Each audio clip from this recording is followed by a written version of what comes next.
listen to different accents, different English accents, because like I said in the previous class, not everybody has an American or a British accent. People have all kinds of different accents because English is spoken in many different parts of the world. Okay, so I'm gonna see how many friends I have with weird accents that I can bring online to talk to you. So pay attention to everything she has to say. And when she's finished, ask questions based on what she said or other questions, but make your questions intelligent. Now, remember, kids, a few months ago, we did an entire module about asking good questions, okay? So please remember that. Don't ask questions, and last week your questions were brilliant, okay? Don't ask questions where the person can just say yes or no. Ask questions that require more explanation, because that's what we want to do. Okay, and one more thing I needed to tell you. Oh, I'm super, super proud of all of you. Super good behavior. After the class last Wednesday, the visitor that we had, she was so excited. She said that she had never met a group of kids who had behaved so well on a Zoom call. Because there are this whole bunch of videos of Zoom classes, right? And how everybody's doing their own thing. Some are sleeping, some are watching TV, some are whatever. And so she was really impressed. And I'm super proud of you for that. And for paying attention and for asking good questions. So our visitor is going to be here in about 2 minutes. I told her 2:05. She's going to be punctual. Do you have any questions about what's expected of you today? Emily Valencia, I'm looking at the fan on the ceiling. I don't want to see the fan. Come on, people. Thank you. Daniela. Daniela, why? Thank you. Let's see. Can I see everybody's face? Yes. Tomas Carvajal, I'm just seeing a lot of hair. I mean, you have lovely hair, but I want to, there you go. What is with kids hiding their faces? Okay, this is a lot better. Good. Okay, there's one kid missing though. Where is that kid? Francisco Morcillo, I think is missing. Okay. Okay. Okay, so everybody looks good. Do you have any questions about anything related to your module 3? Have you taken a look at module 3? Okay, so as we've been doing this trimester, there's a special surprise. Oh, our visitor is here. There's a special surprise in the spelling module. So make sure you watch the entire spelling video. And I made sure the video is only 3 minutes long. So, it's a really short video. Welcome, Miss Anjana. Would you please show us your beautiful face? There you go. And you're muted. Hello. Good morning, everybody. Okay, so Good morning, Dinora. Good morning, Miss Anjana. So I'm going to just give you the entire thing, Just go ahead and share with them whatever you think would be interesting to them. These kids are between the ages of 12 and 15, I think, sort of. Okay. So they're 7th, 8th, and 9th graders. Okay, well, hello, everyone, and welcome. My name is Anjana, and I am an interpreter. Question, does anybody know what an interpreter is or has anybody heard about this profession before? I don't bite. You can talk. Anybody who wants to open their mic? I think they translate into from like in some native language to English maybe or Spanish or any other language. Okay, and your name is Jan, is that right? Am I pronouncing it correct? Okay, Jan, yes, well, you have an idea. You are correct up to a certain point. See, the reason I was asking this is because I did not know when I was your age that this profession even existed. And I came to know because of your teacher. So, but going forward. So I used to do this without even knowing that I was an interpreter. I used to sometimes interpret for my parents or, say, oh, this is what the doctor is saying. This is not what he means. So there is a difference between being an interpreter and a translator. You see, interpreters interpret from one language to another in real time, and translators translate on paper. So you have more time to think about what type of word are you going to use, how are you going to phrase the sentence, but an interpreter does not have that time. So, within milliseconds, whatever you're hearing just goes out from your mouth. And yes, I do interpret from one language to another. I'm an interpreter for English, Spanish, and Hindi. So for me, it all started when I recently got married and I was asking teacher Denora, what do I do? And she's like, why don't you join this group? There was a company at that time called Language Line, and it's no longer there. But at that time, why don't you join Language Line? It's nice. It's interpreting. It says, what does an interpreter do? I was like, I've never heard of this. Well, you have to interpret from one language to another. And that's how my career began. This was in the year, wow, 2003? 2003. So I started out at 2000 well, with the company, I did some testing and then, I was approved. I started out in January of 2004 with them. And things have evolved. Like after that, I became, I left that company after working almost 10 years for them. And then I became a conference interpreter. Now, I had no idea again about what was like being a conference interpreter, because at that time I was an over the phone interpreter. So let me go back and just explain. There are two types of, well, there are like 5 types of interpreting methods, but the most important ones are consecutive and simultaneous. So in consecutive interpretation it's like Jan talks and then I talk and then Denora talks and then again Denora talks and I talk and Jan talks. So I have to interpret everything what I hear. But I need to let the person finish their statement and then I start interpreting. Compared to simultaneous interpreting, where the person is talking and I'm interpreting at the same time. So I'm hearing and interpreting at the same time. I'm sure many of you don't know this, but when you interpret, there are 16 processes that occur that happen in the mind or in the brain of the interpreter at the same time. Don't ask me what those 16 processes are because I don't have them memorized. But there are 16 processes that happen in the brain that's, when you're doing this work. That is why, excuse me. That is why they say that an interpreter uses their brain to the maximum. And it is one of the professions that really makes you, use your brain or stress your brain at the time of interpreting. So having said all that, does anybody have any questions before we continue? If you want, you can raise your hand, or you have any questions or concerns, any comments that you all want to make, or you can just jump in. It doesn't matter. Come on, people, ask questions or I will name names.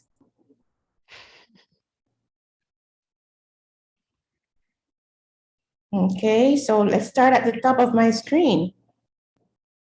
No, you already asked a question last week. Let's go to the middle of my screen, Nicole Liu. Hi, Nicole. Do you have a question? Now go ahead, make it up quickly. No worries. If you guys, no, they're supposed to ask questions. I know this. Okay. Maybe I'll continue talking a little bit more about the profession, and maybe they have more questions along the way. Okay, so I'm coming back for you people. Okay. So going back to methods of interpretation. So these are the 2 main differences. Now, something really big happened when the pandemic started.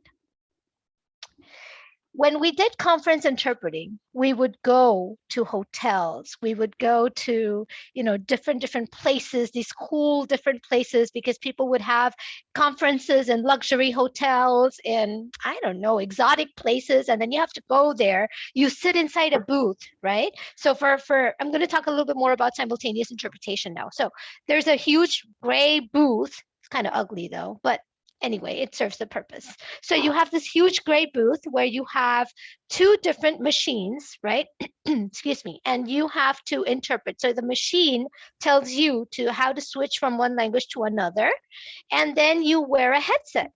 So when you're interpreting, you have a partner with you. So it's not like you're interpreting alone, because you can never do it alone. Let's say it's an 8-hour long conference, right? And you have the room filled with doctors and medical professionals. And let's say it's a medical conference. So you have somebody talking at the podium, and you're at the really, really back, at the end of the line, and you're hearing everything through your headset inside this little booth. It's a gray booth. And you start interpreting whatever you hear, and you have two different channels. So you have if the person is talking in English, then I am listening through the English channel and I am talking through my Spanish channel. So people outside the audience, they have this little, let's just say like a little I don't know, like a little monitor, or I'm not sure what to call that, like a radio, let's say like a small radio type of thing. And they have earphones. So they use their earphones and they use their device to hear me on the Spanish channel. So they're looking at the podium, they're looking at the person speak, but they're hearing my voice. So that's why it is very important that my voice needs to be well toned. I need to enunciate properly. I need to pronounce every single letter properly. There's this thing, el panameño, yo soy panameña, por cierto, y el panameño tiene esta maña de a veces no decir la R. So we end up saying, instead of saying practicar, we say practicar. Voy a ir a practicar. And then as interpreters, we need to use a universal language, and we need to make sure that we pronounce each and every letter of the alphabet, unless the letter is silent in the word, of course. So you need to make sure that your enunciation is extremely perfect. A few years ago, I was practicing with one of these interpreter professors, and he was the one who caught me. Hey, you guys are not pronouncing the R and the S in Spanish, and you're doing it perfectly well in English. What is wrong with you? She asked me, it was a lady.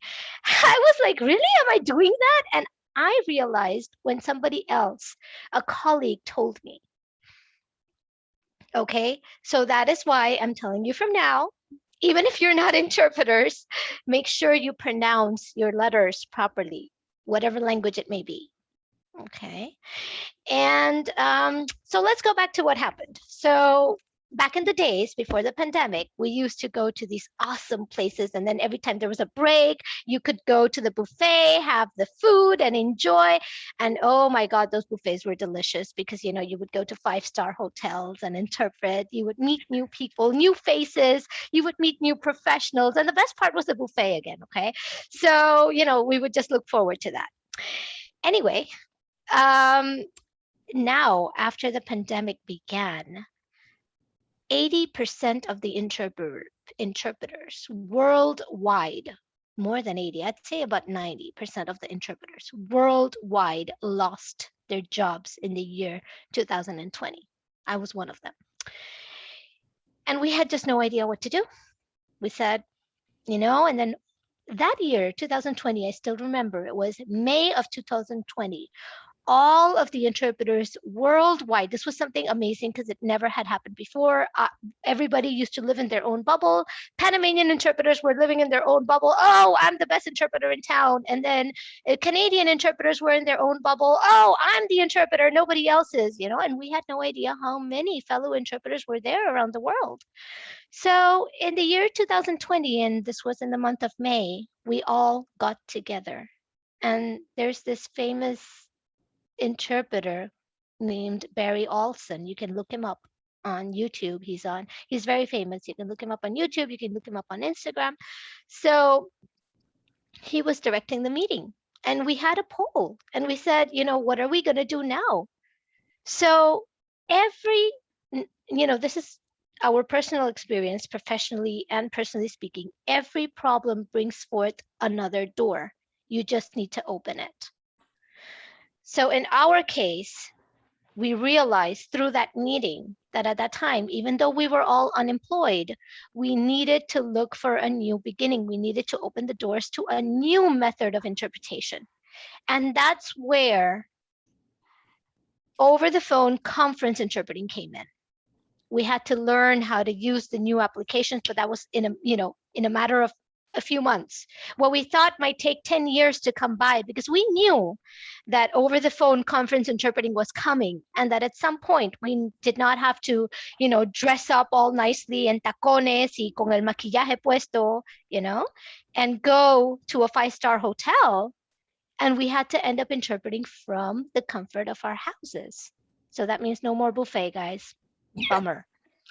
So that came along. We had to learn how to use Zoom. We had to learn how to use other tools such as Interprify, Kudos. These are all platforms. Instead of those big machines, remember I told you that there were like these connectors, these machines that we used to switch from one language to another. Well, now we had applications, online applications that would do exactly the same thing and make us interpret from one language to another. But we were more in control of it. So there's no more, in conference interpreting, you have a technician that will help you if you mess up with the languages. They will come in inside your booth and say, hey, you need to switch languages. But no, now it was just us and the computer. So now we were not only interpreters, but we had become the technicians of our call as well. Okay? And you need to move on with the world. I mean, if that's what the world is calling for, you got to do it. You got to do what you got to do to survive. So then that's when the big change came in. I had to update everything. I had to update my entire way of working. We started working from home. So that meant, okay, I'm at home. The conferences are shorter, but now you can attend to many more conferences than before, because before you just go to one conference. Now being from home, I can do even 2 up to 3 conferences a day. So that changed, and that is a good part. The tough part was you had to learn everything again. I had to buy my own machinery. You see these cool DJ like headsets here. So this is the one I had to buy for my conference. Yeah, they're really cool, I know. So I had to buy those, and I had to even update my machinery at home. I had to create a space for myself, do my own office. Teacher Denora, could you let me in? I'm going to enter through my cell phone so that I can show my office live to everyone. So I'm connecting through my cell phone now. I think you all could be able to see. Meeting is being recorded. Got it with cell phone data. I'm going to shut this off here. Okay. So let me see if I can shut off the... There we go. Okay, so this is my office, guys. So if you can see, I have a total of 4 screens. I mean, this is really crazy because I actually use them. So I have my power because, we're in Panama, and let's face it, power can go away sometimes. Then I have my screen that I use in order to see the client. Then I have another screen that I use to see in case the client sends some PowerPoint presentations. I run it on there. And this is my computer where I usually put on my Zoom. And this is an extra computer to look up for terminology. Yes, we are interpreters, not dictionaries. So we do need to look up for terminology sometimes. Okay, some people think, oh, you know what? You guys are interpreters. Why don't you know such and such word? No, you have to look it up. And that's why the internet exists. Thank God for Google. So having said all of that, I hope I didn't speak too fast. Does anybody have any questions? Now, yes, I think it's a time to ask questions. I said a lot. Does anybody have any questions? Diego has a question. Go ahead, Diego. Diego Lopez. My question is, how long did it took you to learn English and Hindi? Very good question, Diego. Now, I learned English since I was a kid because my parents put me in an international school. So Miss Denora was my chemistry teacher. And we're going to save that story for another day. But I learned English because I went to an international school, and the name was Oxford International. At that time, it was run by an American principal. He was amazing. And unfortunately, things have not been the same for that school, but things have moved on. So, yes, I was one of the lucky people to study with under the the American administration. So that's how I learned my English. Besides, my parents were from India, so they used to speak English at home as well. And my mom is one of my biggest influences because, albeit she was very strict with me, when I was studying. She would not accept anything less than a 4.5. And if I would bring, so I would see a swollen face at home. So I prefer to, make sure not to bring less than 4.5. So that on one end. So I'm very thankful to my mom. And on the other hand, I had amazing teachers who were, some were Irish, some were from, another one was British. I still remember her, Miss Tracy. She was wow.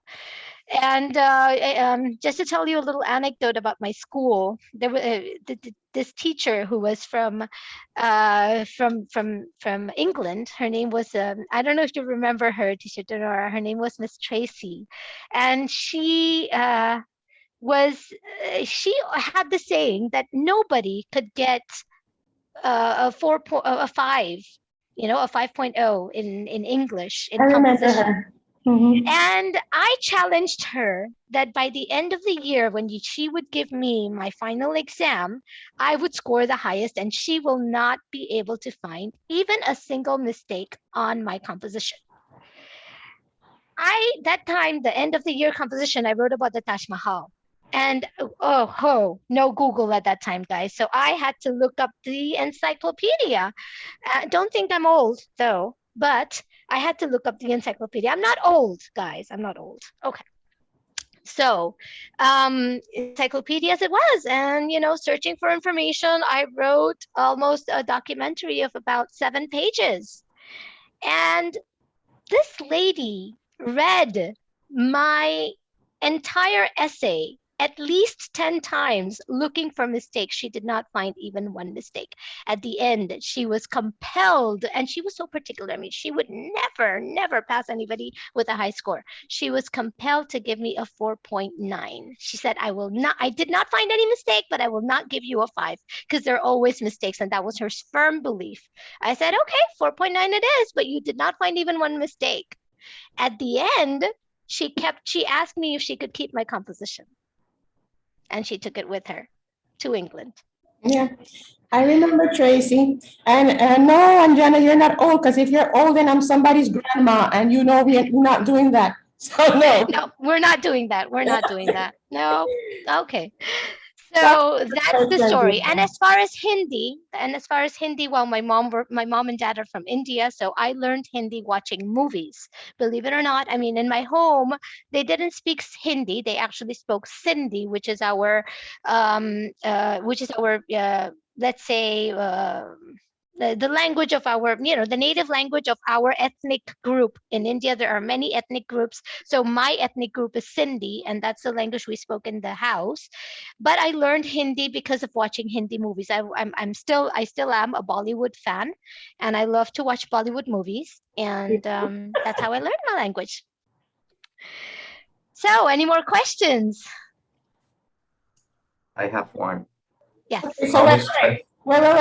So this is who's speaking now, Gianluigi?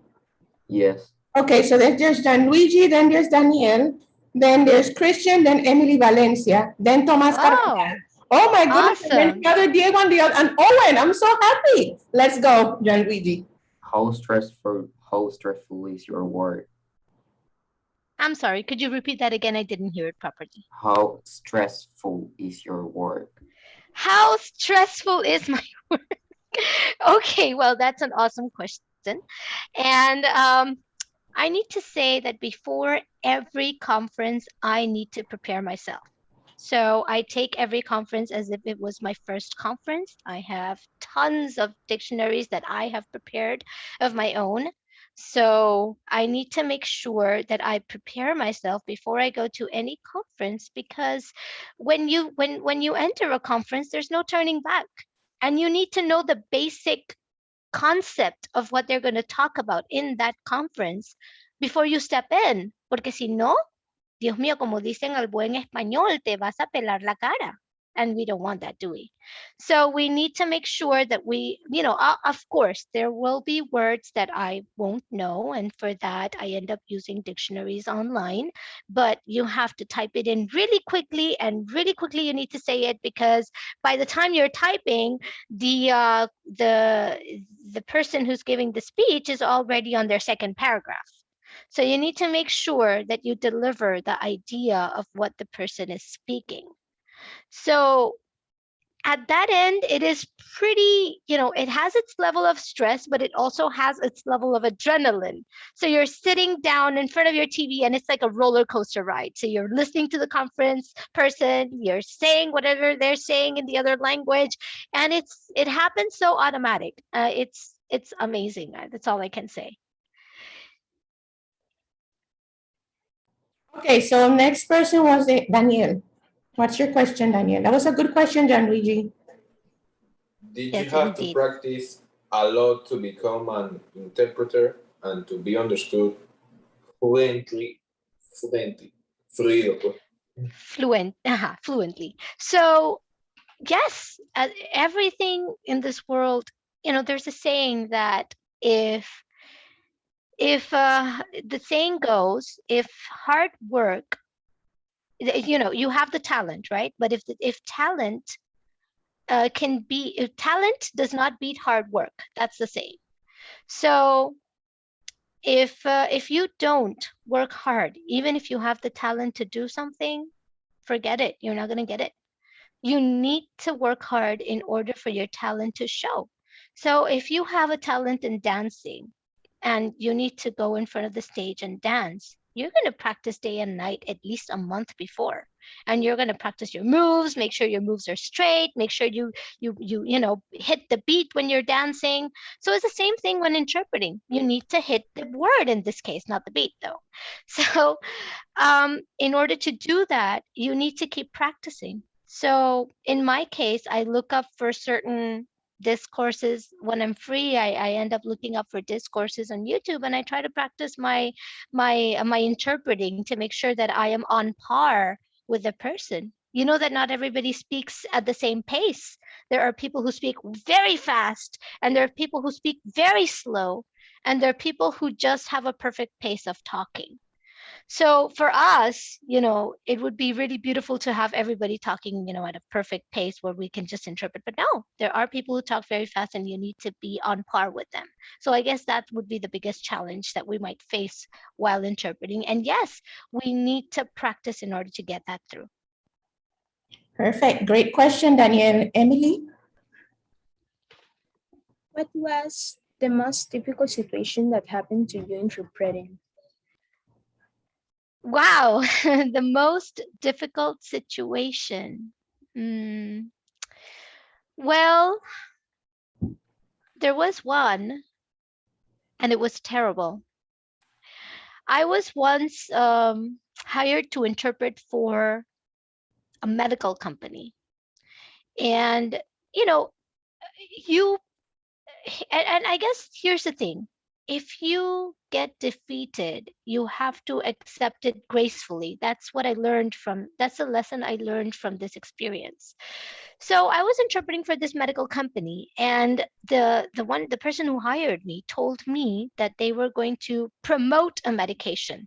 Now, when you promote a medication, it usually means, okay, then the medication, and they promoted to say, what are the pro and the cons of the medicine, and how does the medicine work, and something very general. It's more related to marketing. How are we going to market the product, and so on and so forth. And those conferences are something that at that time were very manageable to me. Now, ese día me salió la bruja. I got during the call, a doctor came in, and I had not prepared for that. the doctor came in and started showing the technical study of that medicine. So in that technical study, they started talking about, the ranges, the probabilities, everything related to stats on that medicine. And the doctor was going, como se dice, a millón. So he was talking really fast and I couldn't keep up. Plus, they had not given any information to study prior to the conference. I'm going to make a parenthesis here and let you know that when you have a conference like that, the provider usually gives you the PowerPoint presentations. Remember I showed you my screen and I told you that I keep my PowerPoint presentations on another screen? Well, that's when the provider gives you the PowerPoint presentations in advance and you study them in advance in order to know what the heck are they going to talk about. So then, at that time, they didn't give us that. The doctor just came in and started talking all this technical stuff about medication. I got entangled.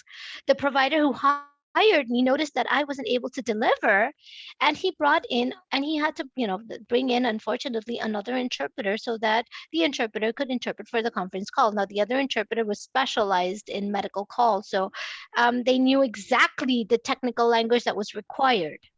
And at that time, I had not reached that level just yet.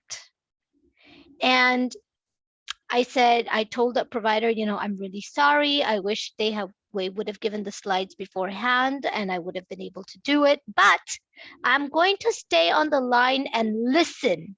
And I'm not going to disconnect from the call. And he said, okay, that's fine. I stayed on the line. I heard the other interpreter interpret the entire conference call, because it was a conference call. It was online, but it was a video conference with all the medical people. That we had more than 80 people on the line and so forth. So that day, como quien dice, yo me tomé mi medicina amarga y me quedé allí. I did not leave. So when that finished, I was taking notes like crazy. I started, reviewing, taking notes, checking on how the interpreter was interpreting the call, what were the technical terms being mentioned by the doctor. And at the end, when everything finished, I called up my provider and I told him, the reason I couldn't do it was because I did not have any prior information and I had prepared for a different type of scenario. I had not prepared for a technical presentation. So he said, yes, and I really appreciate the fact that you stood on the line like a warrior without leaving the battlefield. So that day I realized,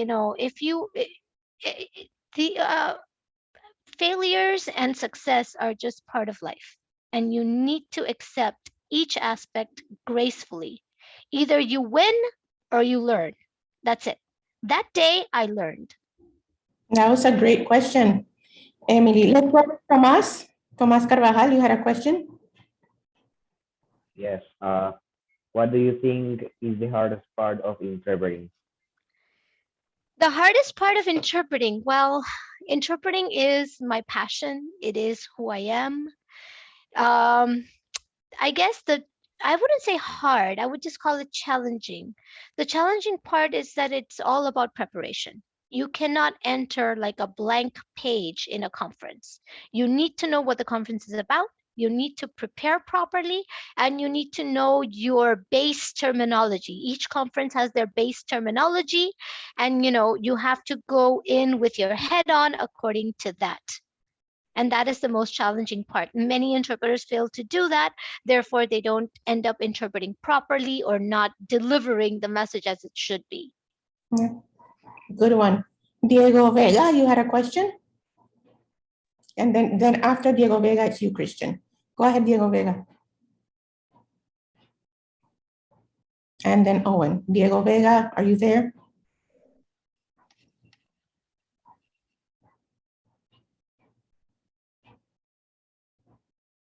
Okay. Do you have a question, Diego Vega? Yes. No?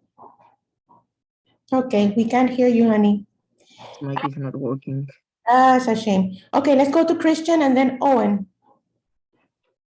My question is how it is exactly the preparation before start interpreting. I'm sorry, I had a lot of interference. Could you repeat the question? Sure. How it is exactly the preparation before start interpreting. Okay, well, the client sends the material, and when I say material, I mean any Word document, any agenda, any PowerPoint presentation, and they send it to you beforehand. So when you have that, you check sometimes the presentation has 80, 90, 120 slides. The worst one I had had 150 slides. And unfortunately, sometimes the client sends it to you one day before the presentation. So I've had a lot of sleepless nights, I have to say. And I end up checking on each slide, reviewing each point. I check on terminology. I make my own dictionary. You can make it on Word or any other application, whatever, and then you use those. Have that terminology in alphabetical order. You memorize some of the terminology. Definitely, memory plays an important role here, and that's it. You're done for you're ready for interpreting. Yeah, does not sound too easy, but okay. Okay, Owen, what was your question? I don't know if you have been taught this, but how do you do when you have to interpret uncomfortable things like or delicate subjects? Don't you feel weird? No, I did not hear that question properly. Could you repeat that? Um, I don't know if you have been taught this, but how do you do when you have to interpret uncomfortable things or delicate subjects? Okay. You mean uncomfortable situations while interpreting? Or when you have to interpret on Well, things or delicate subjects. right, yes. So yes, I've had that situation, and recently, all right, recently there was this conference for, and I'm sure many of you have heard this. It's for this group called. Let me see. Give me a second here. I can't remember the name of the group. Oh, yes, LGBTQ. I'm pretty sure many of you are familiar with that. I hope that's a subject that is okay to talk about here, Teacher Denora. Yes, it is. Go ahead. Okay, so so I had the opportunity to interpret for the LGBTQ community. And believe it or not, it was a United Nations presentation. So it was nothing, funny or out of the way. So technically, nothing funny or out of the way or nothing uncomfortable. But here's the catch. I had never done something like that. And the client was very, very insistent as to how we should address people of that kind. So you know that you cannot say, if the person is a homosexual, then you know that, or if the person is LGBTQ, so you have lesbians, gays, G sería LGB, bisexuals, T transsexuals, and Q queer. So transsexual people cannot be referred to as him or her. You have to refer to them as they, even if it's one person. So that defies all of the rules of grammar and language that you've ever been hammered upon in your school life. So I was like, oh my God, and how do and I'm doing this over the phone, so I can't even see the person, because if you see the person the way they're dressed, you kind of figured out if they're transgender or whatnot. So, and they have a specific way of dressing up. So at least okay, now there's a transgender person coming up on the screen, or excuse me, on the podium and whatnot. So at that time I was on a conference interpreting, and I couldn't even see the face of the person, so you just had to go by the name. The client, thank goodness, had sent the agenda one day before, and they had the names written, and the client did a conference call with us one day before, and they sort of made us write next to the person's name, okay, this person is transgender, this person is queer, this person is gay, this person is whatnot. So And they told us if the person who's going to speak is a transgender, then you have to address them as they in English, and in Spanish, you have to address them as ellas. Okay. So then, and she stressed out on the fact that make sure that you do not make a mistake on the pronouns, because the pronouns are very important to everybody, and you're going to, insult the person if you don't use the correct pronoun. Oh my God, that was the most stressful call ever, because whenever the person would come in front, the first thing I had to do is look up, check my agenda, check who's the person. Is it a transsexual? Is it a gay? Because a gay could be called him or her. Excuse me, not her, him. So then I had to look at my paper. Then I had to, if he's talking, I needed to make sure that I'm using the correct presidente, for example. You can't use presidente. You have to use either presidenta or presidente for a male, or you cannot use, there's a bunch of words that change, and they're not in any Spanish or English standard dictionary. So you need to be very careful the way you address them, or the way you talk, or the way you put your verb in when you're interpreting. So at that time, I was so concentrated on the pronunciation, on the pronouns, that I would end up leaving some of the information out because I was so concentrated on one issue or one aspect. So then, I put myself together. I said, I can't leave important information out. I really need to get this through. And I just closed my eyes and I went with the flow. That's what I did. I just went. And at the end, the client said, at the beginning, we had some issues because then, there was somebody monitoring the call. There was somebody monitoring how I was interpreting. So at the beginning, there were some issues, but then the end was awesome. Were you the same interpreter at the beginning and at the end? I was like, oh my God, these guys. So yeah, that's something that happened, which was very uncomfortable. Wow. Okay. So, Anjana, thank you so much for coming on today. And kids, those of you who did not have any questions this time, you're definitely on the list next time. There's like 4 or 5 of you. Daniela Jordan, I still just seeing the top of your head. Why is that? Thank you so much for being here, Anjana. This was beautiful.